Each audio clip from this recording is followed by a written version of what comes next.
Welcome to day one of the 2024 Art Advent Calendar. In this video, I'll guide you through a tutorial on creating a game icon like this, starting with a sketch, constructing the shapes, blocking in the main colors, rendering with a simple color palette, and finally adding the finishing details. But before we dive in, don't forget to like, subscribe if you haven't already, and ring that little bell down there to remind you every day to open another day in this Art Advent Calendar, because I have prepared 15 exclusive December videos for you. So let's get back to the video. In the free painting kit that you can download from the coffee shop, you'll find this perspective grid. Of course, you don't have to use it, but I included this one to help us out in this process. So I just dragged and dropped it and resized it to a wanted size. And on the right side, we can see this opacity slider. So lower the opacity to, let's say, 50%. And now we're going to sketch on a new layer on top of it. I'm just using the sketch brush. It's really just basic sketch brush, but feel free to use any brush you feel comfortable with. And now I'm just tracing over the shape to create our box.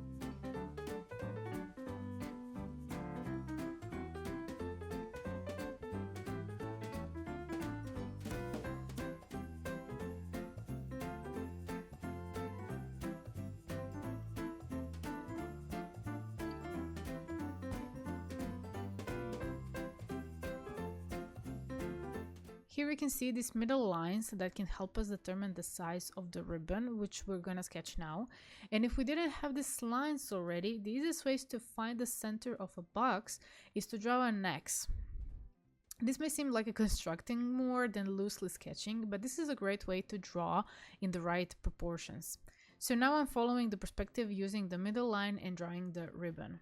Now, by using the lasso tool, select the small part of these lines and copy and paste them on the cover. This may take you some time to make it right, but we're still in the sketching phase, so it's okay to go back and forth with it until you make it right. So this grid around the 3D model really helps us with creating other 3D shapes we need in this piece. So now repeat the same on the other side of the box.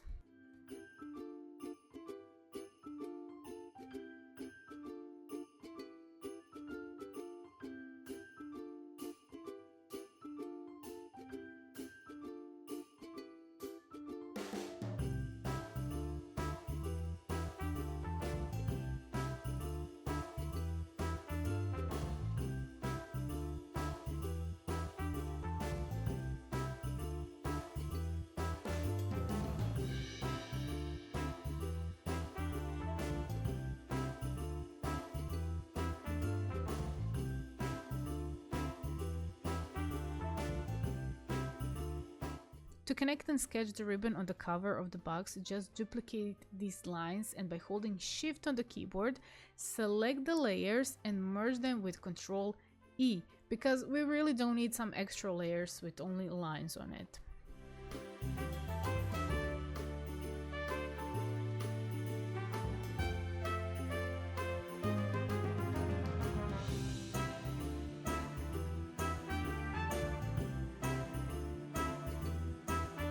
I didn't want these edges to be this sharp, so I erased them and made them more soft. You can skip this part if you want to.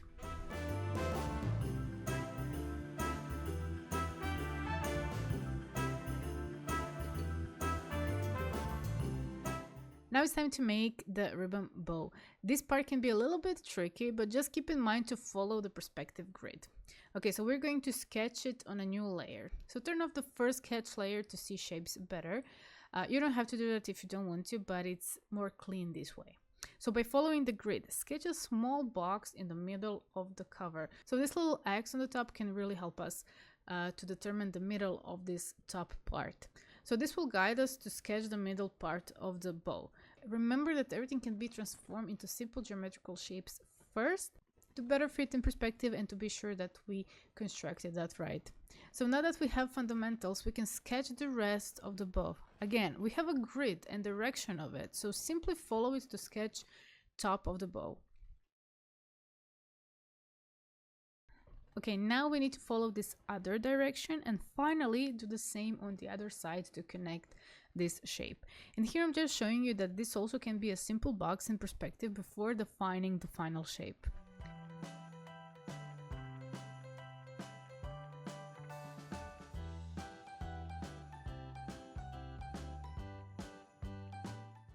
For the other side, I decided to start with a box because this perspective view is a little bit more tricky, but again, following the grid is the key.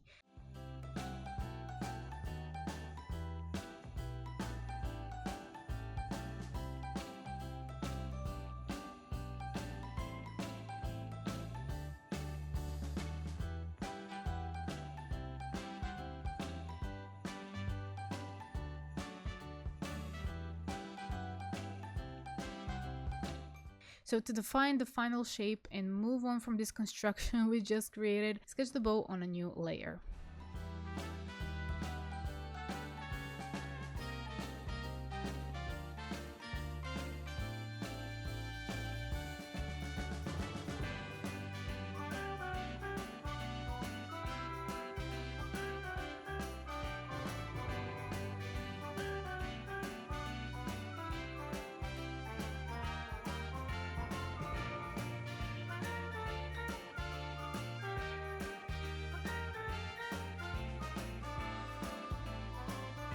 It's time to draw the final line art.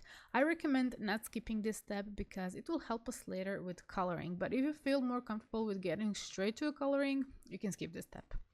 Okay, so lower the opacity of the sketch layer and prepare a new one. For this step, use a hard round brush, so whatever software you're using, this should be a default brush. The method for straight lines is making a dot and holding shift, and wherever you put another dot, it will automatically connect it with a straight line.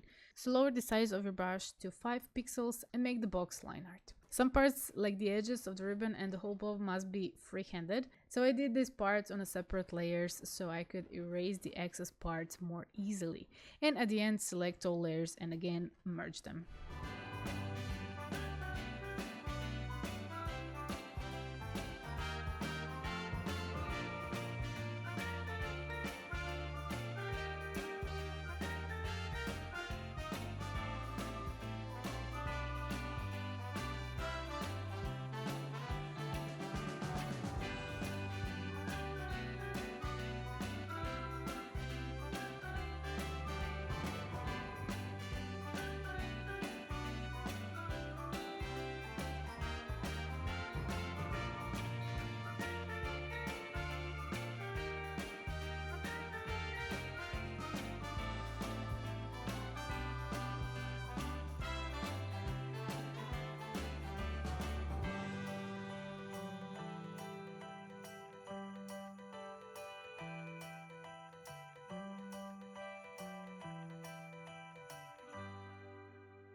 We are now starting with base colors. So lower the opacity of the line art layer and we're going to use this magic wand tool, which selects the areas on the canvas with just one click.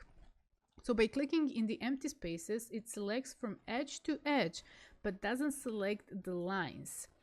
Okay, but when you click on the black lines, it will now select the whole inner part of this sketch. So now we need to go to select, modify, and click smooth. So I just want to smooth out the selection by 2 pixels. Be careful here and create a new layer below the line art layer. Okay, so with the bucket tool, go to the swatches and select the blue base color I prepared. And you can also download them in the coffee shop for free, just a reminder. And now when we deselect this whole selection, we can see the whole shape even without the lines. Okay, here I use the same selection method for the ribbon. The only difference is before smoothing the selection, I went to select, modify, and expanded for 7 pixels because in this case, I didn't want it to select the whole sketch as in the first time. After that, smooth the lines again for 2 pixels and on a new layer, color it with the base orange color. Repeat the same steps for bow on top.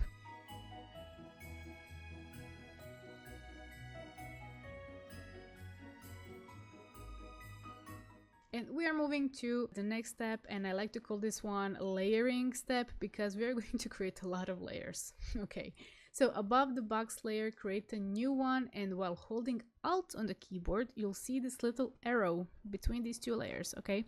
So when you click it, it will create a clipped layer. This means we can paint anything inside this base box shape without affecting the outside space, and we can modify this layer as we like. Okay, so let's separate these sides with the polygonal lasso tool, okay? Because this one allows us to make straight selections. This left side is completely in the shadows, so use the shadows blue from the swatches and paint it with the bucket tool. Now do the same thing for the right side, but now on the color sliders, lightening a little bit because this side is more exposed to the light, considering the light source is coming from the right top corner. So do the same steps for the side parts on the cover. To color pick the same color, I use I on the keyboard.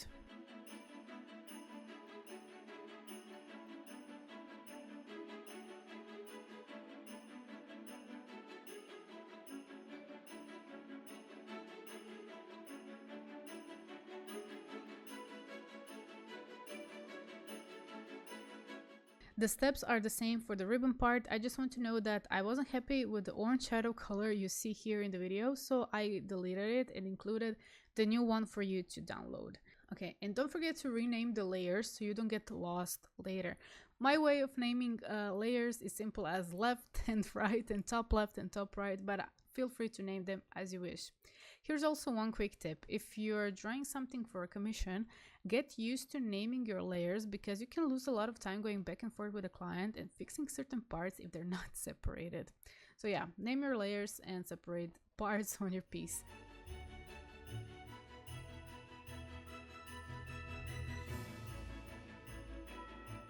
And on the right top part of the ribbon, I'm still following that edge line even though I don't see it. So this will create a nice separation between the top part and the right side.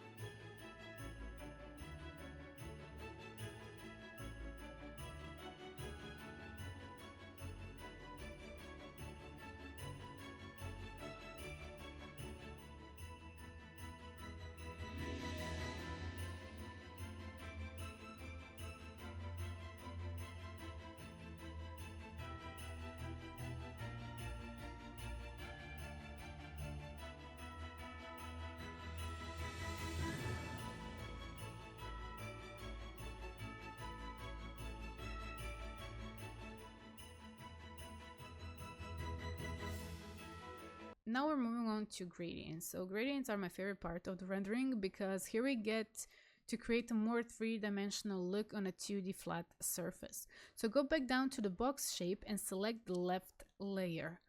Now we need to only paint on this layer. So this little button right here will help us to stay inside this shape without affecting anything around. For gradients, use soft round brush and make it bigger for softer and more precise painting. So to create a shadow color for this dark side, move the brightness slider to the left, but don't go fully dark, okay?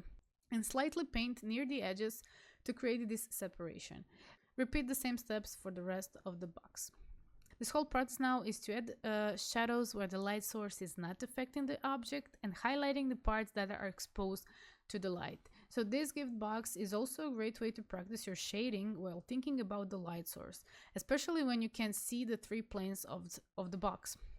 So the left one is completely in shadows, the right one is a little bit more exposed to the light, and the top plane which is completely exposed to the light source. With this type of practice, you can determine your own source of light and where it's coming from and follow it.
And here is one more tip I have for you. If you're a little bit lost in the layers, hold the control on the keyboard and click on the canvas, depending which part you want to find, and it will automatically find the layer for you.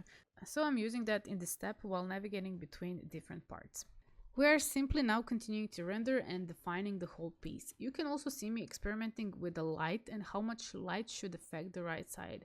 I'm using the same soft round brush throughout the whole process because it gives me the best results when it comes to clean render.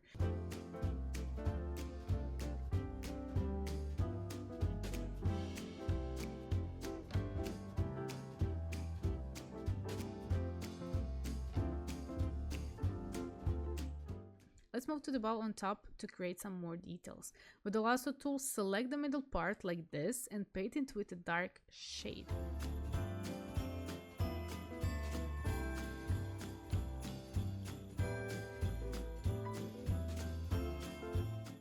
Now, to create the 3D illusion, press Shift-Control-I on the keyboard to inverse the selection, and on the other side, paint even darker shade of this orange color to separate this middle part.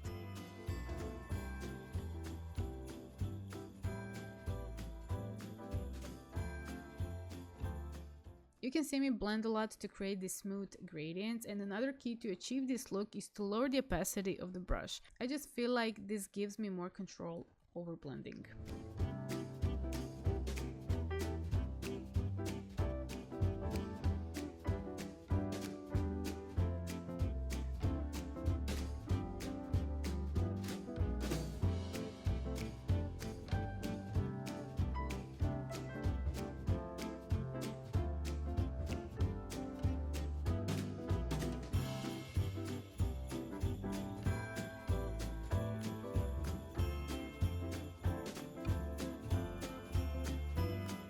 And we are at the very end, and we only need to add some finishing touches and final details. Add a new layer for the highlights on top of everything. And as you can see, the most time is spent on the top part since it's the most exposed to the light source. So when you run a new layer, you can paint and erase without affecting the layers below.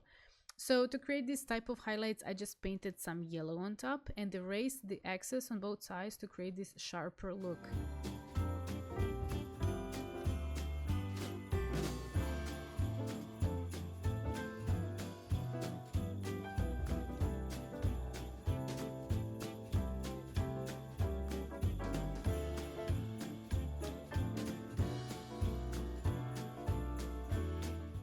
I decided to add more light on the right plane of the box as well as on the top. So in this final phase is all about analyzing details and deciding which parts should be fixed.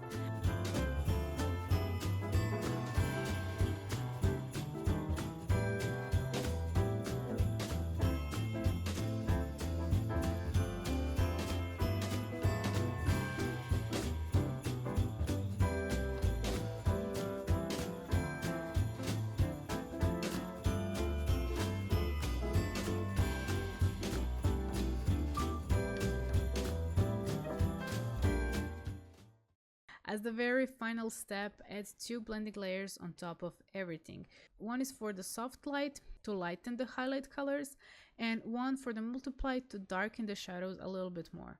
And at the end, you can play with the opacity of the layers to create the desired look. And we are done. Thank you for spending your time with me on this first day of our little art advent. Don't forget to like, subscribe, and leave a little comment down there. I always like to see what you have to say. And I'll see you guys tomorrow. Bye!